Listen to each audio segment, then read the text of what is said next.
There's a morning, maybe it already happened to you, when you reach for something you've reached for 1,000 times before, and your hand hesitates. Just for a second. Your knees ask a question before you stand. Your eyes take a breath before they focus. And in that small pause, something quiet happens inside you. Not fear exactly. Something closer to a question. Is my body giving up on me? You sit with that thought longer than you'd like to admit. You've spent decades in this body, walking through hospitals and hallways, holding hands, climbing stairs, carrying children, carrying groceries, carrying grief. And now it feels like a stranger is knocking softly at the door of your own skin, saying, wait, slow down, listen. This is not the story of a body breaking down. This is the story of a body that has never stopped trying to talk to you. And maybe, for the first time in your life, it's finally quiet enough for you to hear it. Today, we're going to listen, really listen, to what your body has been trying to tell you all along. Not through fear, not through dread, but through the small, honest signals it sends every single day. The ache that shows up in the evening, the tiredness that comes earlier than it used to, the way your senses shift, the way rest feels different than it did at 40. We're going to walk through 10 things your body may be quietly saying to you after 70 messages that aren't about decline, but about a relationship that's asking to be renewed one conversation at a time. Some of these messages will feel familiar the moment you hear them, like something you always suspected but never had the words for. Others might surprise you, or gently unsettle something you've believed for years without ever questioning it. Either way, none of this is about fixing your body or bracing against what it's becoming. It's about finally sitting down across from it, the way you would with someone you've lived alongside for decades, and actually hearing what it's been trying to say. By the end, you may find that your body was never your enemy. It was only ever waiting for you to stop fighting it and start listening to it. So let's begin with the message that arrives earliest in life and gets misunderstood the most. Maybe it's the walk to the mailbox that now takes a little longer. Maybe it's the way you used to spring out of a chair, and now you place both hands on the armrests first, almost without thinking about it. You tell yourself it's nothing, but some part of you wonders if it means something. Here's what it means. It means your body has shifted its priorities, and it's asking you to shift yours along with it. For most of your life, speed was the currency of worth. You were praised for being quick, efficient, capable of doing 5 things before breakfast. Slowness was treated like a flaw to be corrected, a sign that something wasn't working right. But that entire framework was built for a different chapter of your life. A chapter focused on output, on proving, on keeping up. Your body isn't failing that old standard. It's quietly retiring from it. When you move slower now, you're not doing a worse version of what you used to do. You're doing something your younger self literally could not do. You're moving with awareness. You're feeling the ground beneath your foot instead of rushing past it. You're noticing the weight shift in your hips, the small negotiation your spine makes when you turn to reach for a cup. That noticing is not a symptom. It's a skill. One that almost nobody has time to develop until life forces them to slow down enough to learn it. Think about what rushing actually costs a person. It costs presence. It costs the small, ordinary noticing that makes a Tuesday afternoon feel like it actually happened, instead of blurring into every other Tuesday. Your body, by asking you to slow down, may be doing something almost generous. It's making it impossible for you to sleepwalk through your own life anymore. That doesn't mean the slowness doesn't come with real frustration. Of course it does. There's grief in not being able to do what you once did without a second thought. Nobody is asking you to pretend that grief isn't real. But underneath the frustration, there's also an invitation, one that most people never receive until much later in life, if at all. The invitation to actually be where you are instead of constantly hurrying toward the next place. Think, too, about what this new pace makes possible in your relationships. When you slow down, the people around you get more of you, not less. A grandchild describing a school project gets your full attention instead of half of it, because you're not already thinking about the next 3 things on your list. A phone call with an old friend can stretch a little longer, because you're not measuring it against everything else the day demands. There's a kind of presence that simply wasn't available to you at 40, when your body could move fast enough to outrun your own attention. Now, the two are finally moving at the same speed, and that alignment is its own quiet gift. It's worth noticing, too, that slowness isn't the same as stillness. You are still moving, still doing, still capable of a full and active day, just without the constant undercurrent of hurry that used to color everything you did. That undercurrent, more than the hurry itself, is often what exhausted you for so many years. Letting it go doesn't shrink your life. It just removes a layer of static that had been running beneath everything for longer than you probably realized. That's not decline. That's your body finally giving you permission to stop racing through your own days. Slowing down doesn't erase who you are. It just changes the pace at which you get to notice who you are. And once you stop treating that pace as an enemy, something surprising happens. The day gets bigger, not smaller. There's more room in it. More room for a longer look out the window, a longer breath before you answer the phone, a longer pause before you decide what actually matters today. Your body didn't take something away from you here. It handed you back your own attention. Let's carry that same spirit of listening into the second message, one that shows up almost every single day, and one that most people have been taught to fear instead of understand. Maybe it's your lower back after you've been sitting too long. Maybe it's a stiffness in your shoulder that seems to have opinions about the weather. You notice it, you sigh, and some old voice in your head whispers, "Here we go again, my body is falling apart." But an ache is not a verdict. An ache is a message, a very old, very reliable form of communication that your body has been using since the day you were born, long before you had words for anything. Pain and discomfort are not proof that something is wrong with who you are. They're your body's way of saying, "Pay attention to me right now, please." That's it. That's the whole message underneath the discomfort. The problem is that somewhere along the way, many of us learn to treat every physical signal as a threat instead of as information. We learn to brace against our own bodies, to treat each new ache as evidence in a growing case against ourselves.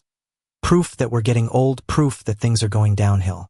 But your body doesn't send messages to punish you. It sends messages to protect you, to guide you toward rest, toward a different posture, toward water, toward stretching, toward simply noticing. Consider what it would mean to greet an ache the way you'd greet a friend gently tapping you on the shoulder, instead of the way you'd greet an alarm going off in the middle of the night. One asks for panic. The other asks for attention. Your body has been trying to have a conversation with you for years, through hunger, through fatigue, through tension in your neck after a hard day, and for most of your life you were probably too busy to answer. Now, in this quieter chapter, the conversation is harder to ignore. That's not your body turning against you. That's your body finally getting the audience it always deserved. There is real relief available in reframing discomfort this way, not medically but emotionally. When you stop treating every twinge as evidence of collapse, you free up an enormous amount of mental and emotional energy that used to go toward fear. You get to spend that energy on living instead of bracing. There's also a quieter shift that happens once you stop treating every ache as an emergency. You start to actually notice patterns instead of just noticing alarm. You notice that a certain chair leaves your back stiffer than others, and you choose a different one. You notice that a short walk after dinner eases the restlessness in your legs, and you build it into your evening. This is what listening to your body, rather than fighting it, actually looks like in practice. Small adjustments, made calmly, based on information your body has been offering you all along. Compare that to the alternative. A life spent flinching at every twinge, treating your own body like an unreliable narrator instead of a trustworthy source. That version of living is exhausting in a way that has nothing to do with the ache itself. It's the vigilance that wears a person down, not the discomfort. When you make peace with the fact that your body will occasionally ache, the way any well-used thing occasionally does, you stop needing to interpret every sensation as a crisis. You simply notice, adjust, and continue, which, in its own understated way, is one of the most peaceful ways a person can live inside their own skin. That's not betrayal. That's your body finally being heard after decades of being ignored. And once you start listening this way, something shifts in how the whole day feels. The ache is still there sometimes, that part doesn't magically disappear, but the fear around it softens. And it's that fear, more than the ache itself, that has been draining you all along. Let's carry that idea forward because it leads directly into the next message, one that touches something almost every person over 70 quietly struggles with: permission. Maybe it's the nap you take in the afternoon now, the one you used to judge your own parents for taking. Maybe it's needing to sit down halfway through a task you used to finish in one motion. And somewhere in the back of your mind, an old voice says you're being lazy. Here is the truth that voice never wants you to hear. Rest is not something you have to earn anymore. For most of your adult life, rest was rationed. You rested after the work was done, after the children were settled, after the house was clean, after you had proven, to your boss, to your family, to yourself, that you deserved a break. Rest was a reward, handed out only after enough labor had been performed to justify it. That belief made sense in a season of life built around obligation and output. But you are not living in that season anymore, and the old rule doesn't apply the way it used to. Your body doesn't ask for rest as a luxury now. It asks for it as a basic requirement, the same way it asks for water or air. And there's a real difference between resting because you've earned it and resting because your body has told you, quite plainly, that it needs it. The first is conditional. The second is simply true. Many people carry an old, invisible ledger where rest is only allowed after enough has been accomplished for the day. But ask yourself honestly, accomplished for whom? Proven to whom? At this stage of life, the audience that used to judge your productivity has mostly left the room. What remains is just you, and a body that has carried you loyally for 7, 8, 9 decades, quietly asking for a little more gentleness than it used to need.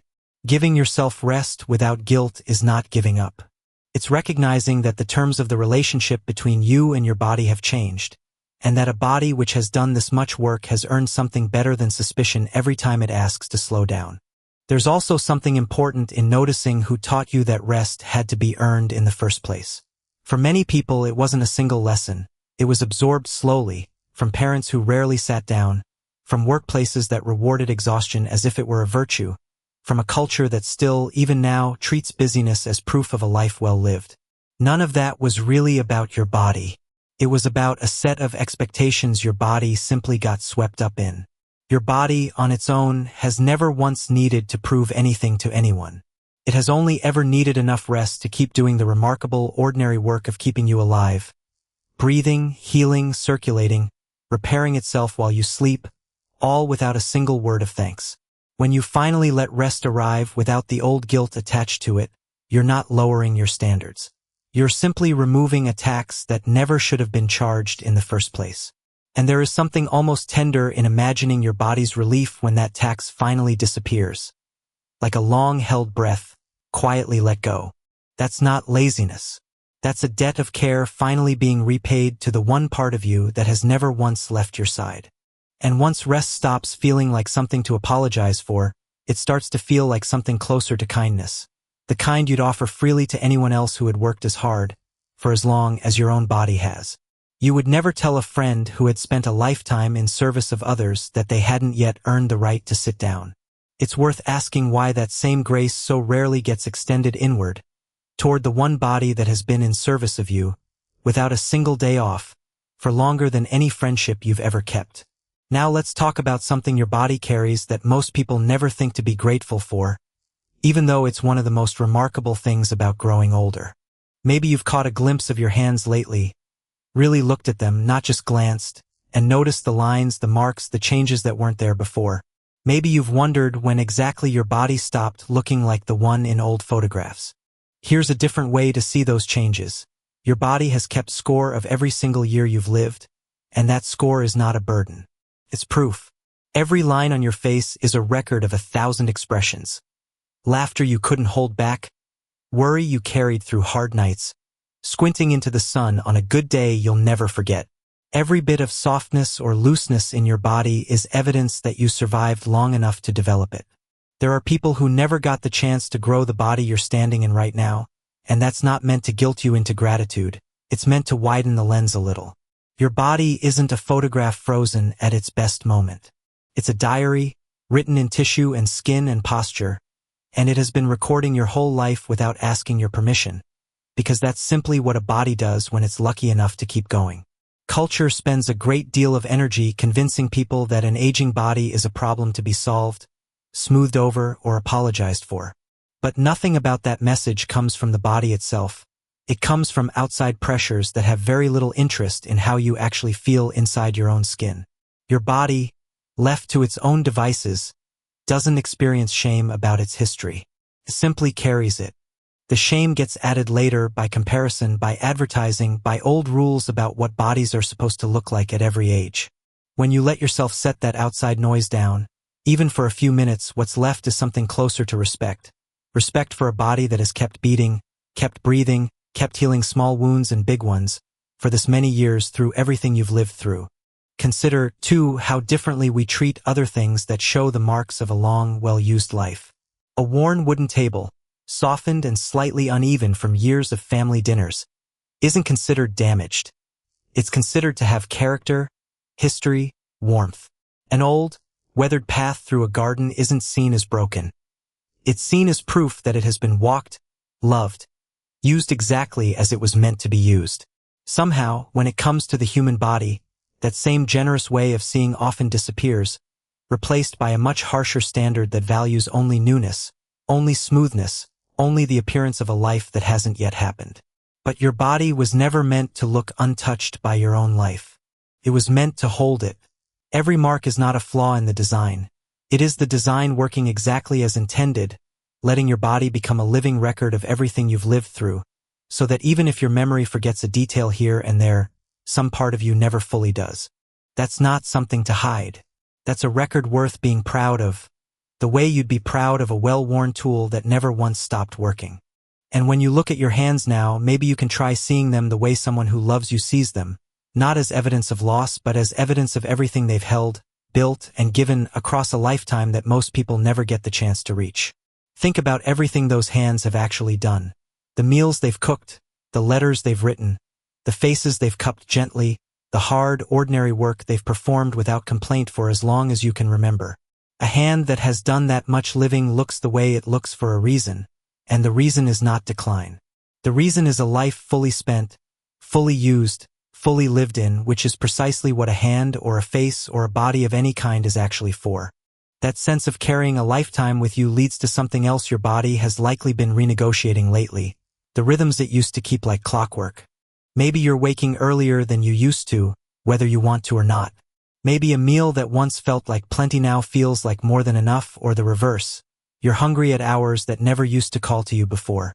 For most of your adult life, your body's rhythms were set by something other than your body. An alarm clock decided when you woke. A workplace decided when you ate lunch. A family schedule decided when the day's tasks began and ended. Your body adapted to all of that dutifully for decades, the way it adapts to almost anything you ask of it. But underneath that borrowed schedule, your body always had its own quieter rhythm running, one shaped by your particular biology, not by a clock on the wall. Now that so many of the old external demands have loosened, that original rhythm finally has room to surface again, and it may not look like the schedule you kept for 40 years. Waking earlier isn't your body malfunctioning. It may simply be your body, finally free of an alarm clock's authority, settling into a pattern that was always more naturally its own. The same is true of appetite. Hunger was often dictated by mealtimes rather than by the body itself. Lunch at noon because that's when the break was scheduled, dinner at 6 because that's when the family gathered, regardless of whether your body was actually asking for food at that exact hour. Now, your body gets to ask more honestly, and sometimes what it asks for doesn't match the old timetable at all. Think of it the way a river behaves once an old dam is finally removed. For years, the water was held to a particular level, a particular pace, because something upstream demanded it. Once that structure is gone, the river doesn't become chaotic. It simply returns to the course it would have taken all along, if it had been allowed to. Your body's rhythms are doing something similar now. They aren't falling apart.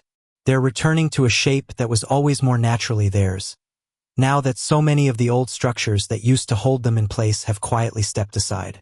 Consider, too, how much energy it used to take fighting against a schedule that didn't match what your body actually wanted. Pushing through hunger at the wrong hour, forcing sleep that wasn't ready to come, waking before your body was truly finished resting. That quiet, constant friction was its own kind of exhaustion, separate from whatever the day itself demanded. Letting your body set its own rhythm now removes a layer of that friction you may not have even realized was there. That's not your body losing its rhythm. That's your body finally getting to keep its own time. And once you stop measuring your days against an old schedule that no longer applies, you may find that your body's new rhythm, however unfamiliar, fits you better than the borrowed one ever did, because for the first time in a long time, it's actually yours. Before we go further, I want to pause here for a second, because I know some of what we've talked about might be sitting with you in a complicated way right now. If any of this is stirring something up, maybe some old grief about your body, maybe a frustration you've been carrying quietly, that's all right. Stay with me a little longer, because the next few messages are some of the most important ones your body has for you, and I don't think you'll want to miss them. Let's talk now about a comparison that almost everyone over 70 finds themselves making, usually without even realizing they're doing it. Maybe you caught your reflection in a shop window and, for half a second, expected to see the person you were at 50. Maybe you tried to lift something you used to lift without thinking, and your body quietly declined the invitation. That gap between the body you remember and the body you're living in now can feel like a small heartbreak that repeats itself every day. But here's something worth considering. Comparing today's body to yesterday's is a fight you were never going to win, because the two bodies aren't actually in competition. They're the same body at two different points along the same river. A river doesn't fail by not looking the way it did upstream. It simply continues, shaped by everything it has passed through. When you measure your current body against a version of yourself from 30 or 40 years ago, you're not making an honest comparison. You're comparing a whole, living, continuing story to a single frozen frame taken out of context. Of course, the frame looks different. It was taken at a different chapter, under different conditions, for a different purpose. This comparison habit runs deep, though, because so much of the world around us is built on before and after thinking, as if change is always a step down from some earlier, better version. But your body was never meant to stay fixed. Its entire design is built around change. Growth, adaptation, repair, adjustment all the way through. A body that changes at 70 is doing exactly what a body is supposed to do. It's not malfunctioning by aging. It would be far stranger if it hadn't changed at all. The real question worth asking isn't why doesn't my body look and move like it used to. The real question is what is this body capable of now, today as it actually is. That question opens a door the other one keeps slamming shut. There's a specific kind of tiredness that comes from carrying two bodies around at once. The one you actually have, and the ghost of the one you used to have, always trailing a half step behind, always being consulted for comparison. Imagine, for a moment, what it would feel like to finally let that ghost rest. Not forgotten, not erased. Your history matters, and it's allowed to be honored, but no longer employed as a daily judge, standing over every small thing your current body attempts. Ask yourself something honestly, just for a moment. How much energy have you spent this year measuring today's body against a memory, instead of simply meeting today's body as it is? That's worth sitting with, because it may be one of the quieter sources of exhaustion in your life. Not the body itself, but the constant, invisible comparison running underneath it. That's not falling short of who you were. That's simply being who you are now, in a body that has every right to look different than it did decades ago. Once you let go of measuring today against yesterday, you free up space to actually inhabit today, fully, without the quiet, constant scorekeeping running underneath everything you do. That shift in comparison leads us somewhere deeper, into a message that might be the most important one in this entire conversation. Maybe there have been mornings when you've looked at your own reflection with something close to disappointment. Maybe you've caught yourself speaking to your body the way you'd never speak to someone you loved, harshly, impatiently, as if it had personally let you down. Here is the truth underneath all of that. Your body doesn't want punishment. It wants tenderness. Think for a moment about how you'd treat a friend who had stayed by your side through every hard year of your life, through illness, through loss, through long nights and harder mornings. A friend who never once left, even when you didn't take very good care of them. Would you criticize that friend for slowing down? Would you call them weak for needing rest, or ugly for changing shape, or a disappointment for aching sometimes? Almost certainly not. And yet that is precisely the friend your body has been all along. It has stayed with you through every single day you've lived, without exception, without complaint, doing its very best with whatever conditions it was given. When it asks for gentleness now, it isn't asking for something new or excessive. It's asking for the same basic kindness you'd offer to anyone who had shown you that kind of loyalty. There's an old idea, often attributed in different forms across many traditions, that how we treat the vessel we've been given says something about how we understand the whole of our lives. One version of this wisdom has been phrased simply as, take care of your body. It's the only place you have to live.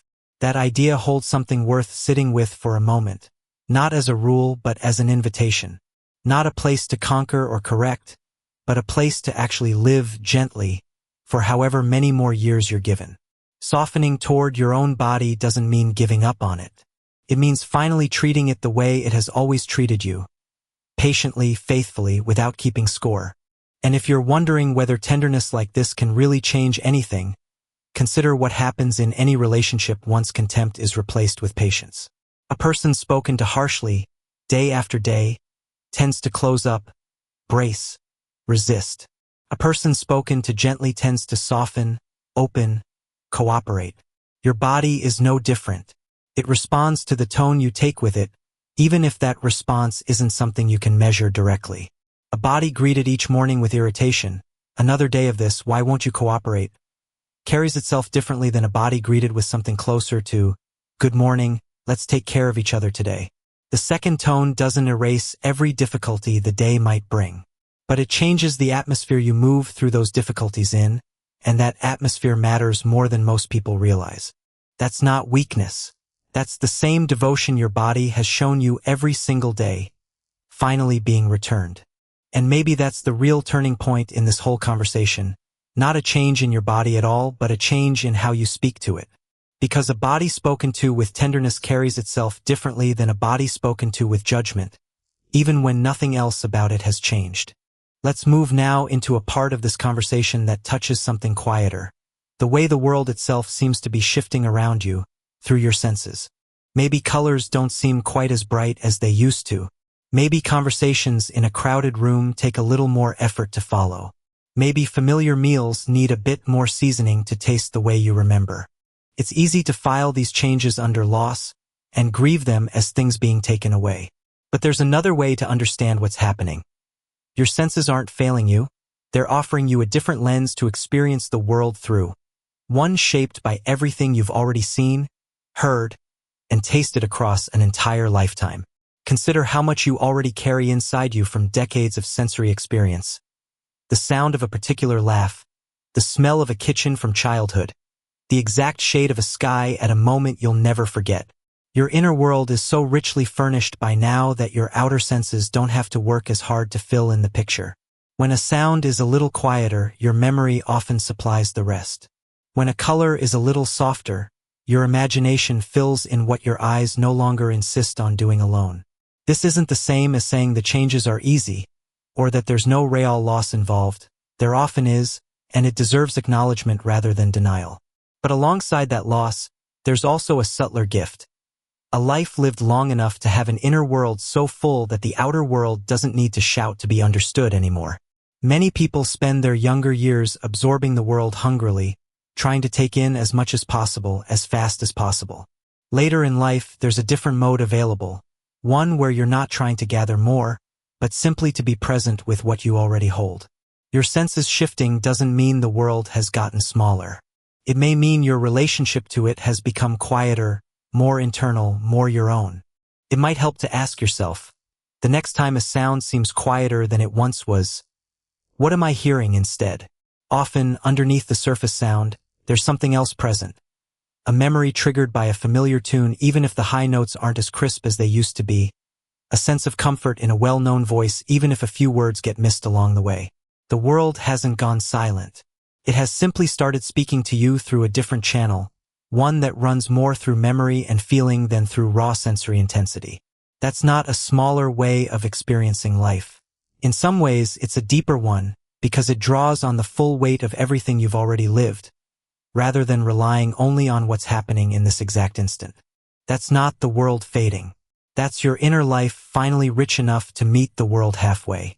There's something almost restful in that idea, that you don't have to chase every sound, every color, every flavor at full volume anymore, because you already carry so much of what you need inside you. A meal doesn't have to taste exactly the way it did 40 years ago to bring you comfort, because half of what made it comforting was never really the flavor alone. It was the memory sitting underneath it, the kitchen it came from, the people who once sat around that table with you.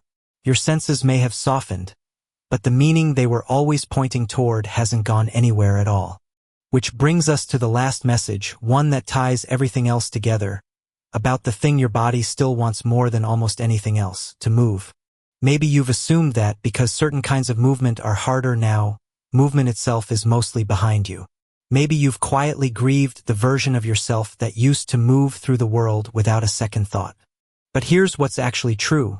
Your body still asks to move. It just speaks that request in a different language than it used to. Movement was never really about speed or distance or performance. Those were simply the forms it took at an earlier stage of life. What your body has always wanted, underneath all of that, is circulation, connection, the simple aliveness of shifting weight from one foot to another, of stretching an arm overhead, of turning your face toward the sun. That desire hasn't gone anywhere. It has only changed its vocabulary.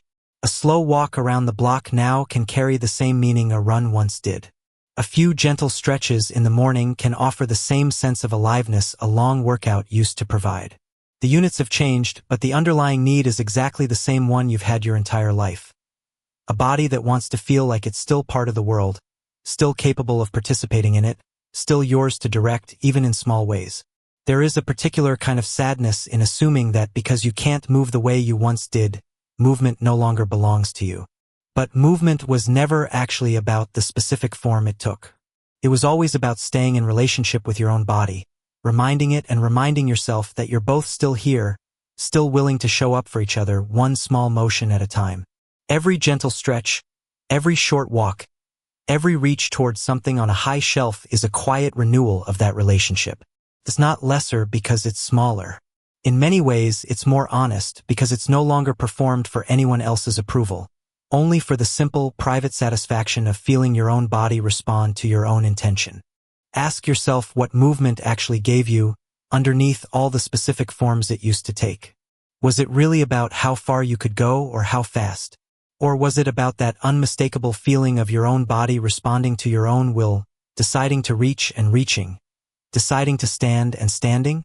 If it's the second one, and for almost everyone it is, then that feeling is still fully available to you every single day in whatever form your body currently allows. A short walk to the end of the driveway and back can hold that same feeling just as completely as a much longer walk once did. The scale is different. The meaning underneath it isn't. That's not the end of movement. That's movement finally stripped down to what it was always meant to be, a conversation between you and your body instead of a performance for anyone watching. And when you move this way, slowly, intentionally, without comparison, you may notice something. There's one more message worth hearing, and it might be the quietest one of all. Something your body has been doing for you your entire life, usually without any credit at all. Maybe you've noticed a small cut heal faster than you expected.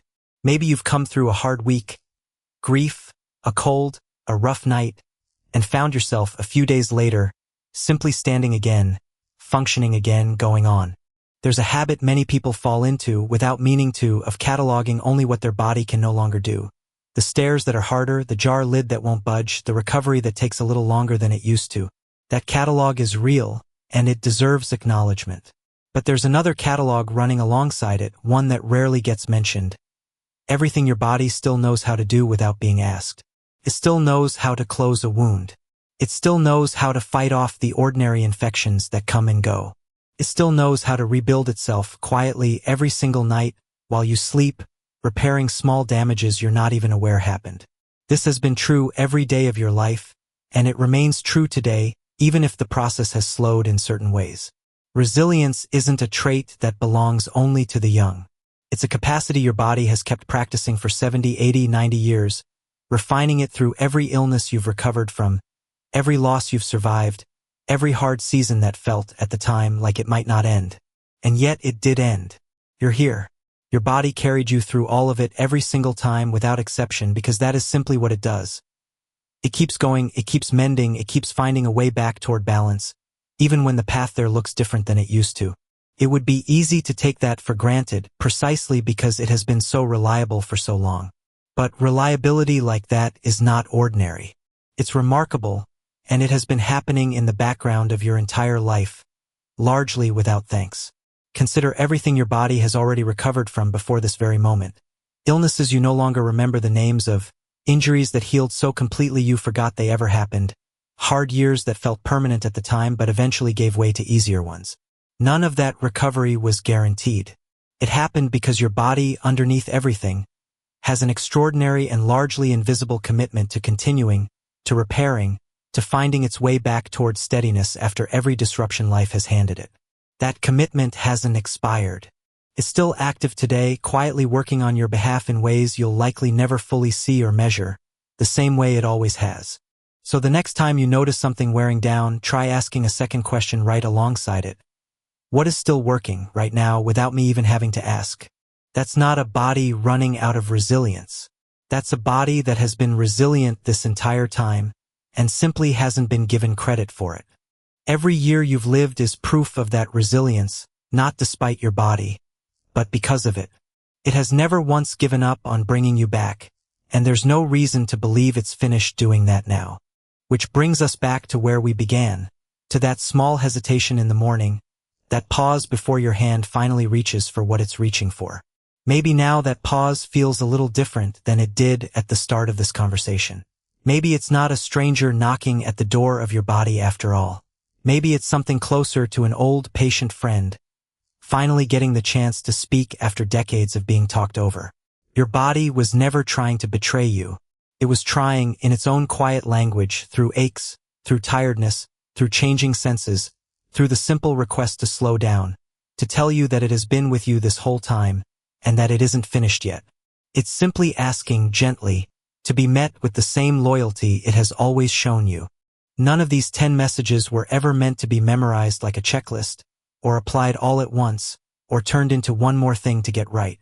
They're simply an invitation to notice a little more, to judge a little less, and to greet whatever your body tells you tomorrow morning with something closer to curiosity than fear. Some days that will be easy. Other days, old habits will creep back in, and you'll catch yourself bracing against your own body again, the way you did before today. That's all right too. This isn't a relationship you have to perfect. It's one you simply get to keep returning to gently, for as long as you're given. If any part of this found you today, if some quiet message finally felt heard, I hope you'll consider staying a little longer with this channel. This is a place built for exactly these kinds of conversations. Honest, unhurried, and made for this particular season of life. Subscribing means you won't miss the next one, and honestly, it means a great deal to know these words are reaching the people they're meant for. Thank you for spending this time with me today. Be gentle with yourself this week. Your body has more than earned it.